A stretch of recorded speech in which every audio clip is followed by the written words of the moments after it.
ទស្សនាព័ត៌មានមួយទៀតតាក់ទងនឹងសាខាសាកលវិទ្យាល័យគ្រប់គ្រងនិងសេដ្ឋកិច្ច UME បានរៀបចំពិធីពុទ្ធាពិសេសព្រះបដិមាព្រះពុទ្ធប្រណិនិងពិធីបុណ្យពិសាខបូជាតាមដាននឹងទស្សនាសេចក្តីរាយការណ៍នេះពីក្រុមការងារនៅខេត្តកំពង់ចាមដូចតទៅនៅក្នុងឱកាសនៃពិធីបុណ្យវិសាខបូជាត្រូវនឹងថ្ងៃទី15កើតខែពិសាខឆ្នាំម្សាញ់ពុទ្ធសករាជ2568ឈានចូលពុទ្ធសករាជ2569នេះសាខាសាកលវិទ្យាល័យគ្រប់គ្រងនិងសេដ្ឋកិច្ច UME ខេត្តកំពង់ចាមបានរៀបចំពិធីពុទ្ធាពិសេសព្រះបដិមាព្រះពុទ្ធប្រណិនិងបុណ្យវិសាខបូជាសូមស្ដាប់នៅពុទ្ធដីការបស់ព្រះដេចគុណព្រះអនុគុណក្រុងកំពង់ចាមនិងឯកឧត្តមមុនវិស្នាដូចតទៅសូមនមស្ការក្រាបថ្វាយបង្គំព្រះសីលសង្ឃវបុត្រទាំងឆេងព្រះនាគមនីប្រមេគុណខេត្តកំពង់ចាមជាទីគោរពសក្ការៈដ៏ខ្ពង់ខ្ពស់នមស្ការព្រះចរិយាដំសៀងលៀងព្រះបល័តគុណខេត្តកំពង់ចាមជាទីគោរពសក្ការៈដ៏ខ្ពង់ខ្ពស់នមស្ការព្រះមន្ត្រីសង្ឃគ្រប់ឋានានុក្រមបុណ្យវិសាខបូជាគឺជាបុណ្យរបស់ពុទ្ធសាសនាហើយបុណ្យនេះរំលឹកដល់សម័យកាលទាំង3របស់ពុទ្ធដែលព្រឹត្តិការណ៍ទាំងអស់នោះកើតនៅក្នុងថ្ងៃពេញបូរមីខែពិសាខឆ្នាំផ្សេងគ្នាពេលវេលាផ្សេងគ្នាប៉ុន្តែព្រឹត្តិការណ៍នោះកើតនៅថ្ងៃពេញបូរមី15កើតខែពិសាខទាំង3កាលទី1ព្រឹត្តិការណ៍ទី1គឺព្រះអង្គទ្រង់ប្រសូតព្រះអង្គទ្រង់ប្រសូតចក្រប្រវរៈមេត្តាព្រះអង្គប្រសូតនៅថ្ងៃសុក្រ15កើតខែពិសាខឆ្នាំចដល់ពេលព្រះអង្គត្រាស់ដឹងនៅថ្ងៃពុទ្ធឆ្នាំថ្ងៃពុទ្ធ15កើតពេញបូរមីខែពិសាខឆ្នាំរកា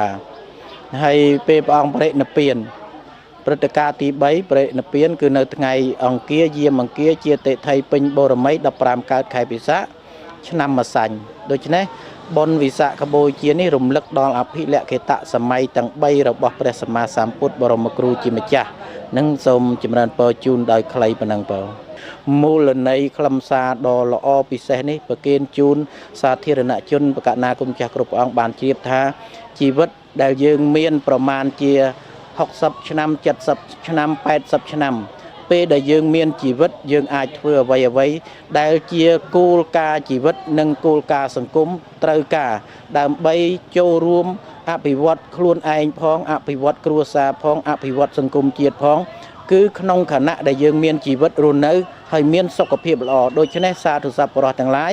សូមរក្សាសុខភាពឲ្យបានល្អដោយឲ្យមានសុខភាពល្អប្រពៃទាំងសុខភាពផ្លូវកាយសុខភាពផ្លូវចិត្តហើយក្នុងនោះផងដែរគឺការបរិភោគធ្វើយ៉ាងណាត្រូវផ្ចិតផ្ចង់ក្នុងការបរិភោគដើម្បីឲ្យសុខភាពយើងល្អប្រឆាចគ្រឿងជាតិពុលកុំឲ្យបរិបូរដោយជាតិពុលក្នុងខ្លួនយើងគិតថាសុខភាពនេះរូបរាងកាយនេះមិនមែនជាកន្លែងទុកនៅជាតិពុលយកអាហារដែលប្រកបដោយជាតិពុលយកមកផ្ទុកទេគឺជារូបរាងកាយដែលទុកនៅកម្លាំងដ៏ល្អមានកម្លាំងកាយនិងកម្លាំងចិត្តដើម្បីបណ្ដុះនៅគំនិតធ្វើនៅការងារល្អៗសម្រាប់ខ្លួនឯងសម្រាប់គ្រួសារសម្រាប់សង្គមជាតិឲ្យមានប្រយោជន៍បាទជាបឋមខ្ញុំបកណាសូមក្រាបថ្វាយបង្គំព្រះធេរានុធេរៈគ្រប់ព្រះអង្គហើយនឹងសូមគោរពជម្រាបសួរឯកឧត្តម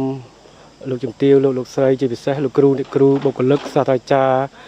ដែលជានិស្សិតនៃសាខាសាកលវិទ្យាល័យគ្រប់គ្រងនិងសេដ្ឋកិច្ច UME ខេត្តកំពង់ចាមយើងខ្ញុំថ្ងៃនេះក្នុងនាមគណៈគ្រប់គ្រងក្នុងនាមបុគ្គលិកទាំងអស់ពិតជាមានសទ្ធាជាថ្លាបៃតិសមនុស្សយើងបានរៀបចំអភិសេកយើងហៅថាពុទ្ធាពិសេសរូបបដិមាព្រះពុទ្ធប្រណិហើយនឹងលើសពីនេះទៀតគឺយើងរៀបចំធ្វើចំថ្ងៃ15កើតខែពិសាខដែលយើងហៅថាថ្ងៃពិសាខបូជាគឺជាថ្ងៃបុណ្យនៃពុទ្ធសាសនាដែលជាសាសនារបស់ជាតិនៅក្នុងប្រទេសកម្ពុជាយើងហើយក្នុងនាមគណៈគ្រប់គ្រងហេតុអ្វីក៏បានរៀបចំការធ្វើពុទ្ធាពិសេសនេះគឺដោយសារសទ្ធាជាស្លាយើងមានឃើញដើមពោធិ៍ដែលដុះកើតឡើងដោយខ្លួនឯងដែលចំបង្កលក្ខណៈដោយការញ៉ាំងសទ្ធាជាស្លារបស់ខ្ញុំបកណាផ្ទាល់ហ្នឹងចឹងហើយបានជាវព្រះពុទ្ធបដិមាហើយយកមករៀបចំធ្វើអភិសេកតាមទំនៀមទម្លាប់ប្រពៃណីខ្មែរយើងក្នុងការប្រារព្ធពិធីនេះគឺយើងធ្វើហៅថាតាមលក្ខណៈពុទ្ធាពិសេសមធ្យមដែលប្រើរយៈពេល2ថ្ងៃមួយយប់ ហើយយើងអនុវត្តទៅតាមក្បួនខ្នាតទម្លាប់តាំងពីសម័យបុរាណក្នុងការរៀបចំពុទ្ធិពិស័យនេះគឺក្នុងគោលបំណងដើម្បីឲ្យគណៈគ្រប់គ្រងនិស្សិតបុគ្គលិកសាស្ត្រាចារ្យទាំងអស់មានសទ្ធាជ្រះថ្លាលះបង់នៅអ្វីដែលជាអំពើមិនល្អហើយប្រកាន់ខ្ជាប់យកនៅតែអំពើល្អដូចហើយដោយឡែកថ្ងៃវិសាខបូជានេះក្នុងនាមគណៈគ្រប់គ្រងគឺថាអាចនឹងជាសកលវិទ្យាល័យមួយមានតែមួយគត់ដែលជាសកលវិទ្យាល័យបានរៀបចំអភិសេកពុទ្ធិពិសេសហើយបានប្រារព្ធពិធីថ្ងៃវិសាខបូជានៅក្នុងសកលវិទ្យាល័យដើម្បីឲ្យនិស្សិតយល់ដឹងហើយយើងយកថ្ងៃហ្នឹងនឹងជាថ្ងៃដែលត្រូវអនុវត្តប្រចាំឆ្នាំរបស់សកលវិទ្យាល័យគ្រប់គ្រងសេដ្ឋកិច្ច UME ខេត្តកំពង់ចាមគឺក្នុងគោលបំណងដើម្បី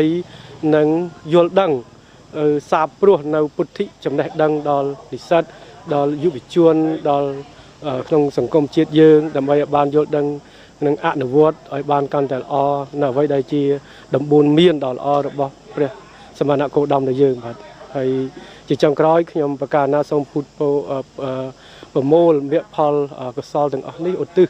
ជូនដល់បុព្វការីញាតិសន្តានជាដូនជាតាទាំងអស់ដែលបានលាចាកលោកទៅនឹងឲ្យបានមកទទួលនៅផលបុណ្យកុសលហើយនឹងអ្នកដែលកំពុងតែរស់នៅក៏សូមឲ្យបានមោទនាផលបុណ្យកុសលនឹងគឺស្មើគ្នាបាទសូមអនុមោទនាបាទ